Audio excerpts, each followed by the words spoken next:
All right, in this video, we're going to be speaking about the timeline of the whole phase. Now, I did a video speaking about the pros and cons of being the good girl or being the hoe. So I'm someone that definitely doesn't judge. I don't really care, whatever it is you want to do. But I do say that the truth should be spoken. And when people push like when people encourage certain behaviors, what I've noticed is that they never tell you the pros and the cons. They never tell you the other side. They say, hey, do this, do this, do this.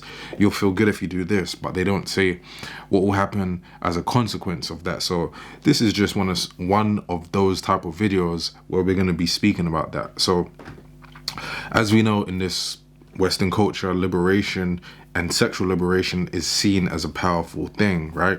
It's seen as, it's literally called empowerment and so on. And more power to you if that's what you want to do. However, let's just make sure we're doing it from a logical, balanced perspective so that we have all of the truth and then we can make a decision from that. Now, when we think about the liberated woman who is being a hoe, right? We can literally look at women who have done that and we can see where they end up and what actually happens as a result of having that mindset or conducting themselves in that sort of way, which then is great because now we can learn from them and see, hey, is that something we want to do or is that something we don't want to do? So we're informed. But we'll start with the initial phases of the timeline. And the timeline starts like this. Women seek stimulation because actually when they're more youthful, when they're younger, their body kind of is basically in heat. They're more fertile, they're more sensitive to this stimulation. This could actually be emotionally and physically too. And actually at this time, their need for security is not so high. And I mean life security in terms of finding a partner. So they are going to say, well, I'm just going to have fun now. I don't actually need to be in something serious right now. I'll hold off until later. So their need for security is not so high. And then what actually happens is they seek that same stimulation out in the world. They're having fun. This could be for different girls sleeping around with different guys, saying that they're accumulating experience. It could be traveling and then having experiences there, whatever. Right, and I'm not saying that's a bad thing, right? It's great if you want to travel and all of this stuff, see different things, open new perspectives.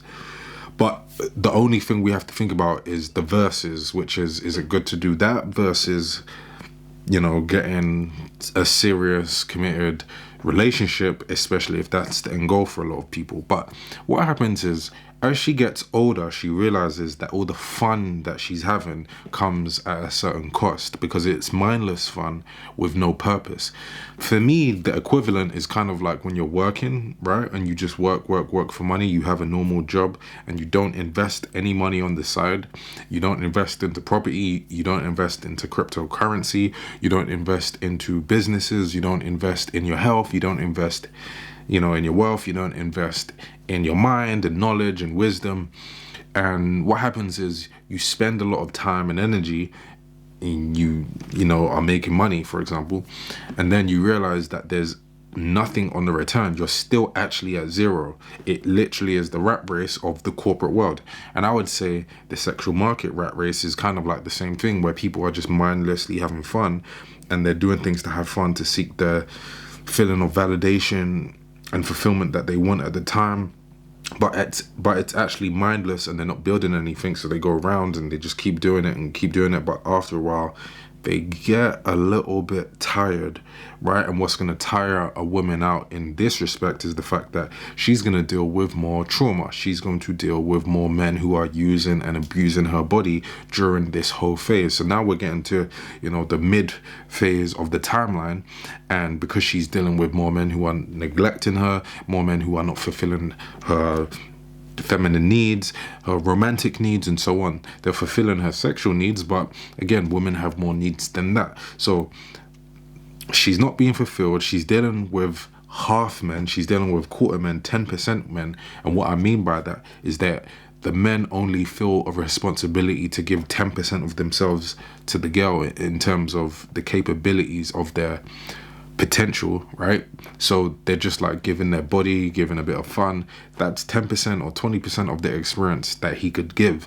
So she gets used to dealing with that, and what happens is she actually gets resentful and angry with men because of those experiences.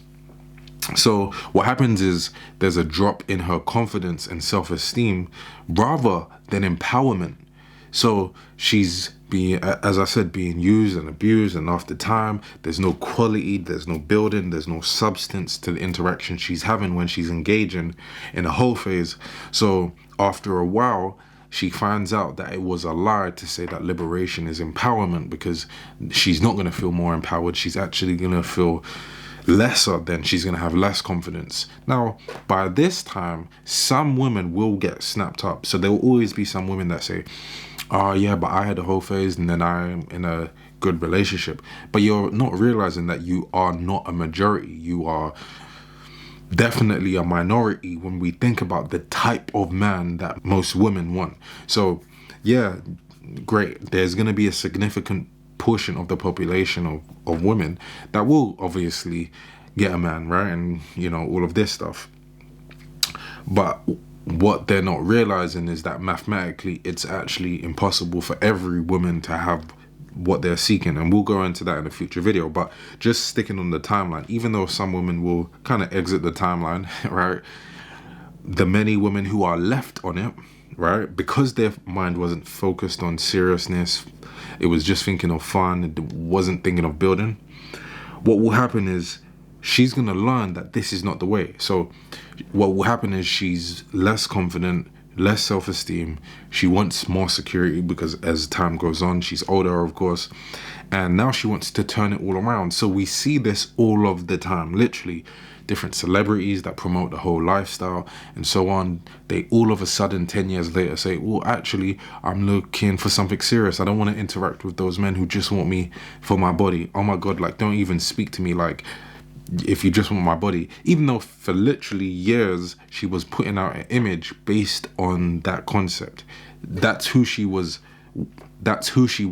for many years, and then all of a sudden she thinks she can just flip it. And for most people, that's not going to be the case. But this timeline is undefeated because the wall is undefeated. The biological clock, which was designed by God, is undefeated. It doesn't matter, you know, what you say, what you think, and so on.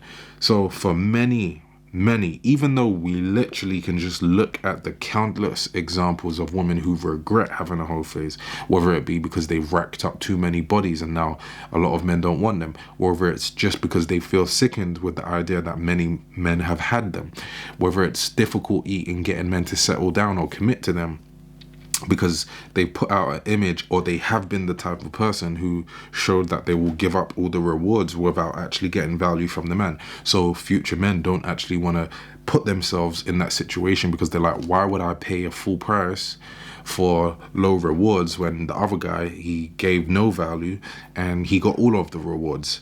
It could be in so many ways, to be honest, but for the most part, it's going to interrupt how men view her and her ability to get the type of security that she will always want in the end. Because women, for the vast majority, they will want security.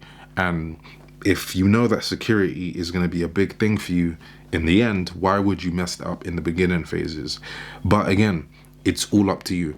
You can make your own decisions. You can do what you want because, you know, it's up to you. You're an adult. However, it's good for you to be informed about the consequences and the results of your actions, rather than saying, well, the world should do this, men should do that, or it should be like this. It's not like that. And you just have to basically adapt to what life is actually like, rather than trying to twist it to your own mind. But anyway, I want to know what you think, right? Comment down below, let Reemus know, and I'll see you in the next video. Peace.